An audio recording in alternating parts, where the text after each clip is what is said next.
She actually came here. Look at your head. Who told you to come outside looking like that? I only came for water. Your father is sick. Your family is poor. And you cut the only beautiful thing you had. Tell me, what exactly are you holding on to?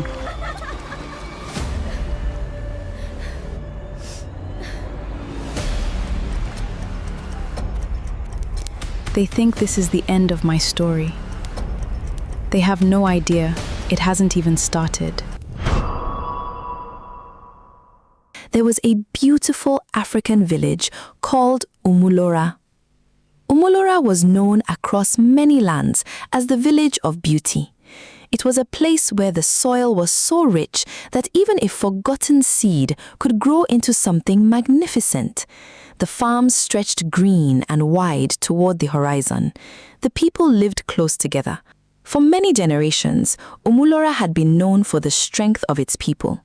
But as the years turned and new wealth entered the village, something else became its reputation. It became famous for its handsome young men.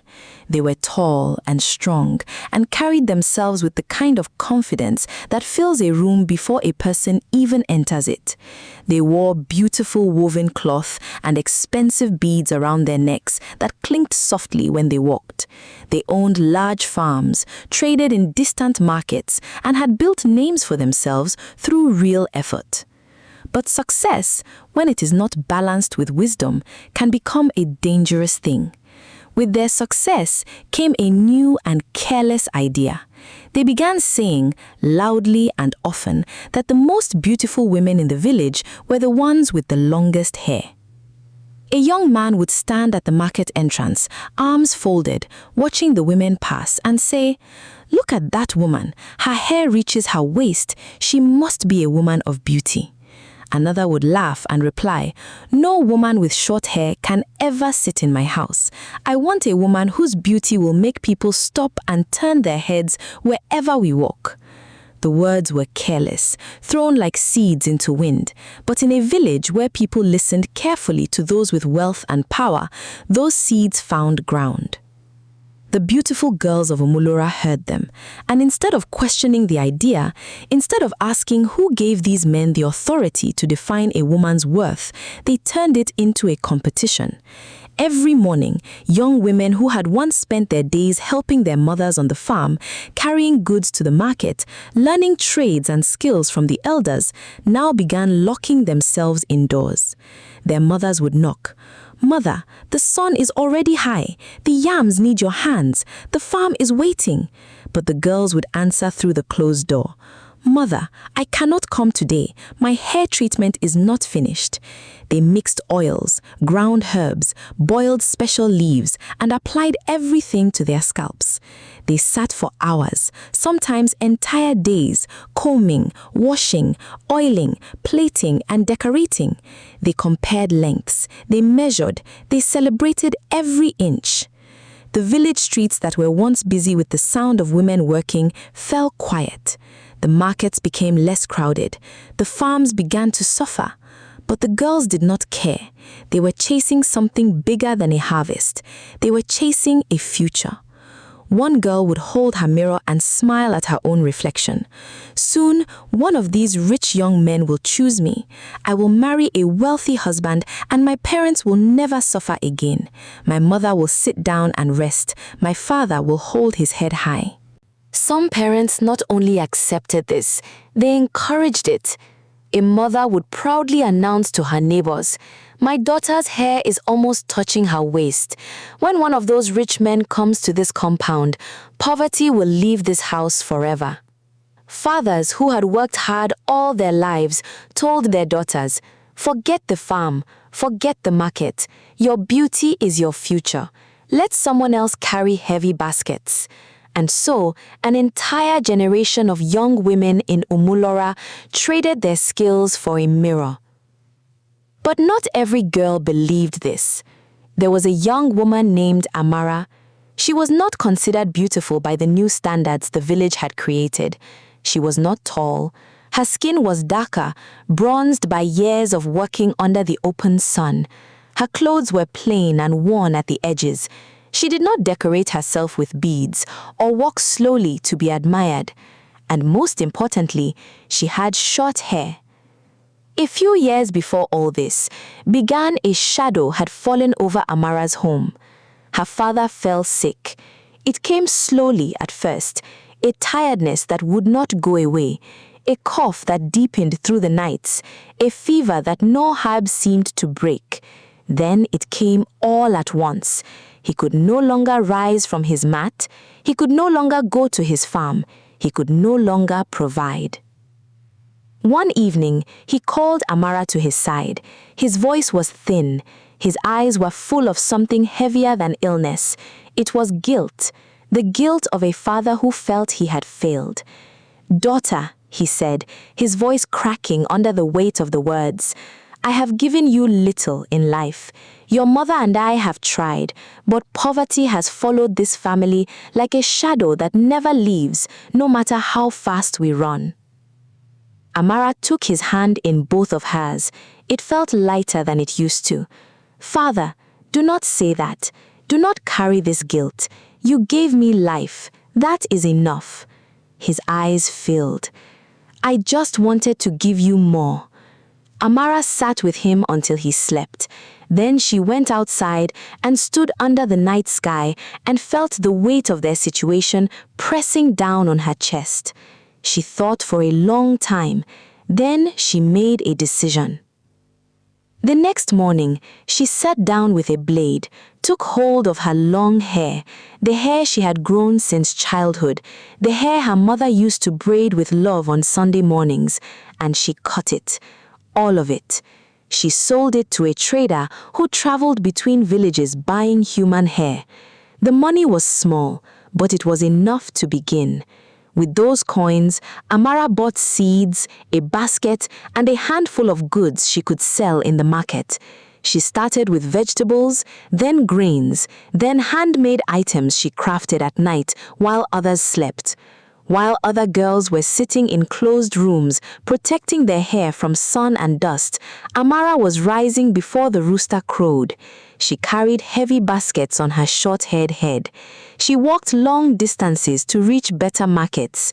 She counted every coin. She learned what sold, what didn't, and why. She built slowly, quietly, without applause. But the village had sharp eyes and sharper tongues. When the girls with long hair saw Amara walking through the market with her basket and her simple clothes and her short hair, they laughed openly. "There goes Amara," one girl would say, nudging the others. "Look at her head. Does she truly believe any man will look at her?" Another would laugh behind her hand. "Even when she is old and grey, no man will carry her to his compound." The young wealthy men heard these jokes, and some joined in. "She works too much. She has forgotten that a woman's beauty is what attracts a husband." Amara heard them.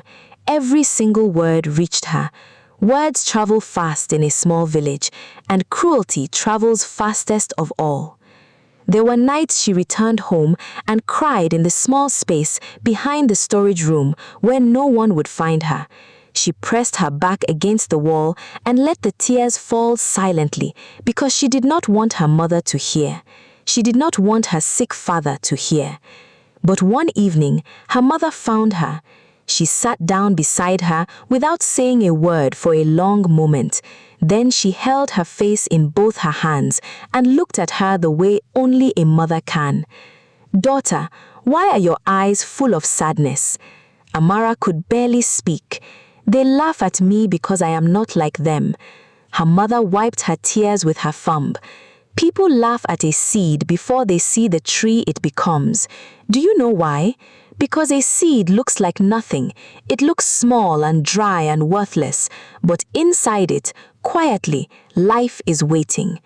Amara leaned her head against her mother and cried until she felt empty. And when she was empty, something steadier filled the space. The worst day came at the village stream. The young women gathered there each week to wash their hair and collect water. Amara came with her bucket. She needed water for her small farm plots near the edge of the village. When the girls saw her walking down the path, the laughter started before she even reached them. The loudest girl, the one with the thickest, longest hair in the village, the one every mother pointed to as an example, stepped forward and blocked the path. "Why are you here? This place is for beautiful women." The other girls laughed. Amara kept her voice steady. "I only came for water." The girls smiled. Not a kind smile, the kind that holds something ugly underneath. "Water? You should be looking for a miracle, because with that head of yours, no man in Umulora, not even the poorest one, will ever choose you." The laughter rose. Another girl pointed.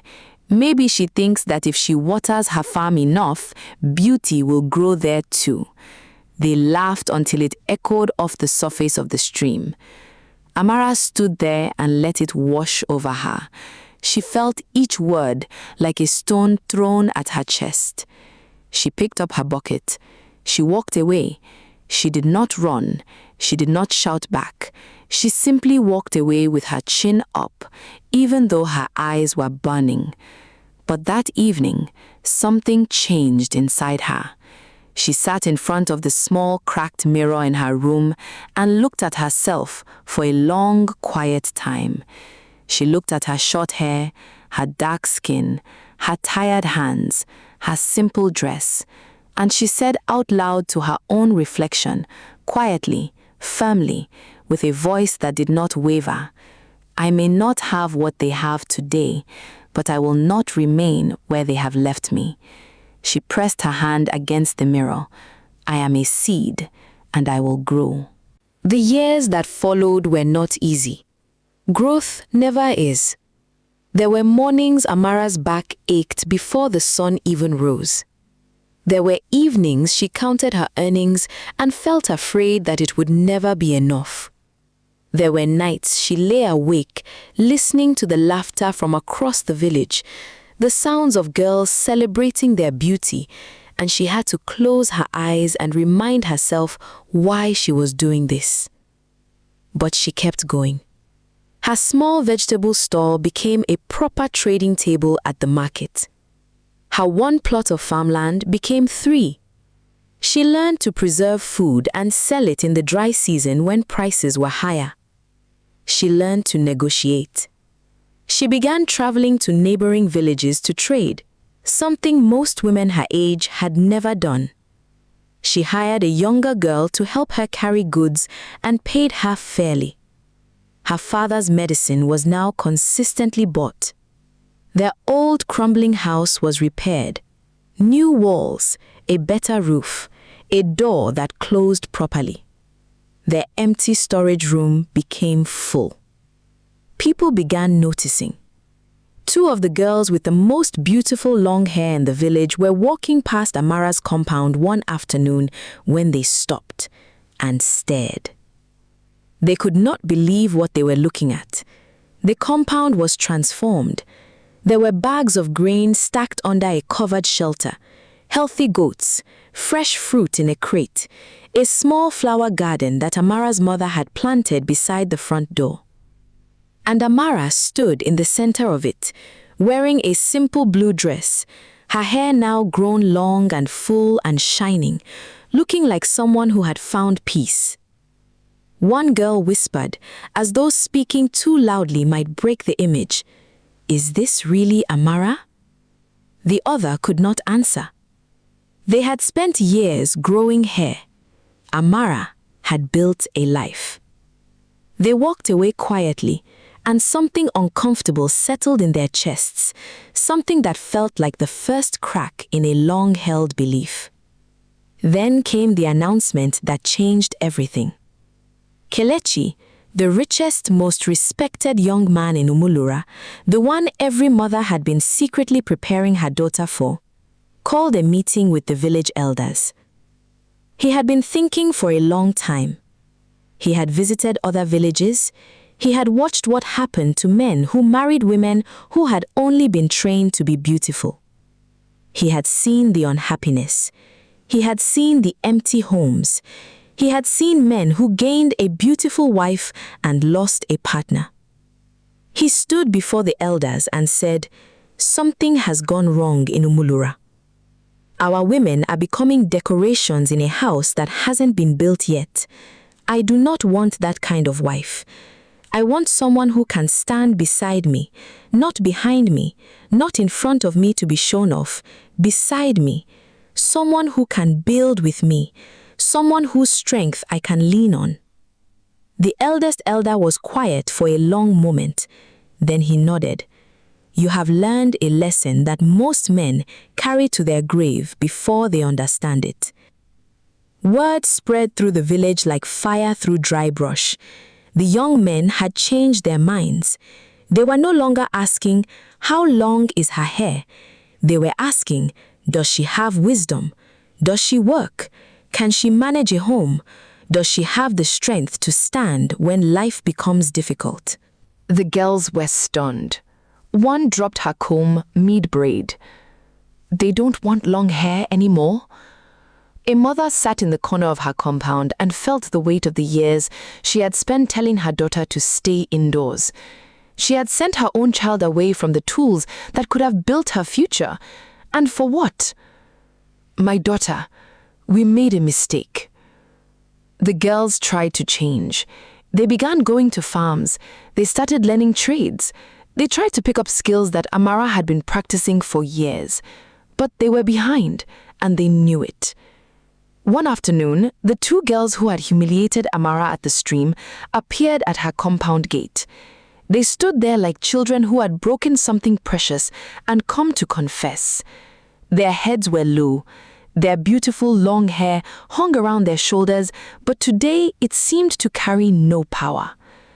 Amara came to the gate and looked at them. She said nothing at first. The first girl finally spoke. Her voice was not proud anymore. It was small. "Amara, we came to apologize." Still Amara said nothing. "We mocked you. We said terrible things about you in front of everyone. We believed your life would be worthless because of your hair." The second girl wiped her eyes with the back of her hand. "We spent years trying to become beautiful for men. We forgot to become valuable to ourselves. We forgot to build anything." Tears fell down her face. "We wasted our years." Amara stood at her gate and felt the old pain rise up in her chest. The stream, the laughter, the words that had followed her home on so many evenings. She let herself feel it. She did not push it away. Then she exhaled, and she opened the gate. "Come in." The girls stepped inside, surprised. Amara poured them water and sat across from them and was quiet for a moment before she spoke. "I suffered because of your words. I cried in places where no one could see me. I almost stopped going to the market because of the shame I felt." Their eyes fell. "But I do not want you to suffer the rest of your life because of your mistakes." One girl looked up. "You forgive us?"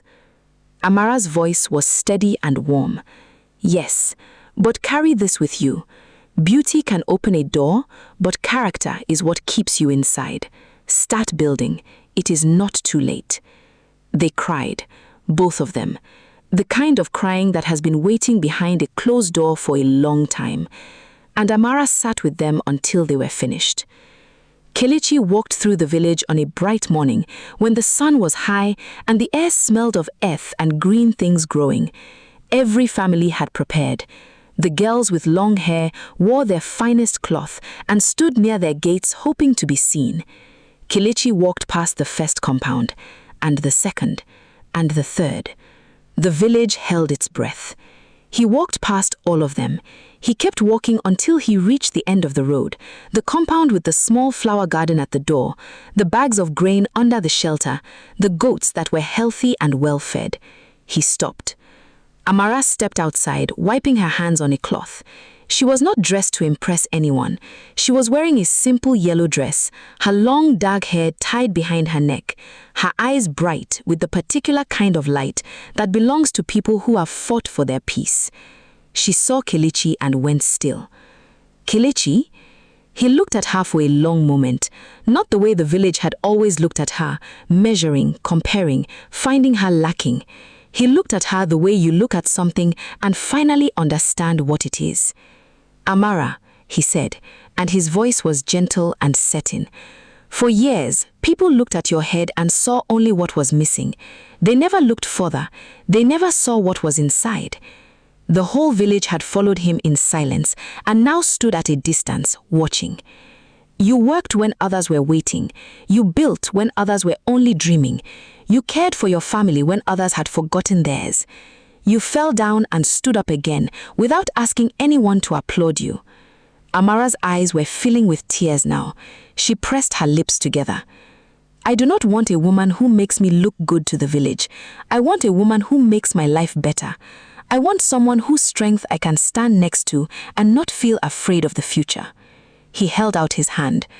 "Will you let me stand beside you?" The tears broke. Amara did not speak immediately. She looked at her mother, who was standing in the doorway with both hands pressed over her heart and tears streaming down her face. She looked at her father, who had come outside leaning on his walking stick, watching her daughter with an expression of pure and complete pride. Then she looked at Kilichi, and she took his hand. The elder of the village stepped forward into the silence. He stood in the center of the road and looked around at all the faces. The girls who had laughed, the mothers who had given the wrong advice, the fathers who had encouraged it, and the young men who had started it all with their careless words. His voice, when it came, was quiet, but it reached every ear. "Today, Umulora has learned something it should have never forgotten." He paused. "We taught our daughters that their worth lived on their heads, but a woman's worth lives in her hands, in her heart, in the strength she builds when no one is watching, in the way she rises after she falls." He looked at Amara. This girl was mocked. She was excluded. She was told she was not enough. His voice caught slightly, and she still chose to grow. The girls who had laughed at the stream were crying quietly. The mothers who had told their daughters to stop working were silent with shame. Even the young men who had started it all stood with their eyes lowered. "Let the children who come after us learn this," the elder said.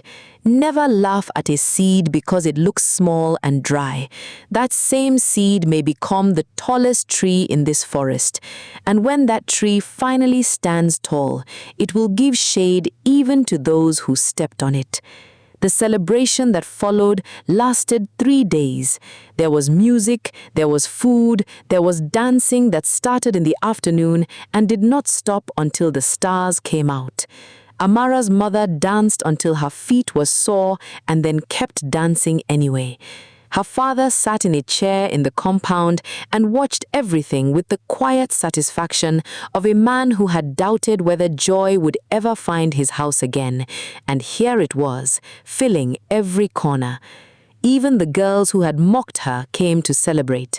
They danced too, a little awkwardly, a little shyly, but they came, and Amara made sure they felt welcome, because she had chosen a long time ago not to become what had been done to her. And in the years that followed, Umulora changed. Mothers stopped telling their daughters to sit indoors and protect their hair. They told them instead, build yourself, learn, work, grow into someone you are proud of, not someone who is waiting to be chosen. Young men stopped gathering at the market gate to rate women by the length of their hair. They learned slowly and with some embarrassment to ask different and better questions. The village that had once taught its daughters to wait became a village that taught them to build. And whenever a child sat at the feet of an elder and asked for a story, the elder would smile and begin. Long ago, in a village that had forgotten something important, there was a girl who cut her hair to save her father's life. And from that cut, something greater grew than hair ever could. And the children would lean in, because they knew that this was the story of Amara. The girl who was mocked, the girl who worked, the girl who wept in secret and rose in public, the girl who became the pride of Umulora, not because of what grew on her head, but because of what grew in her heart.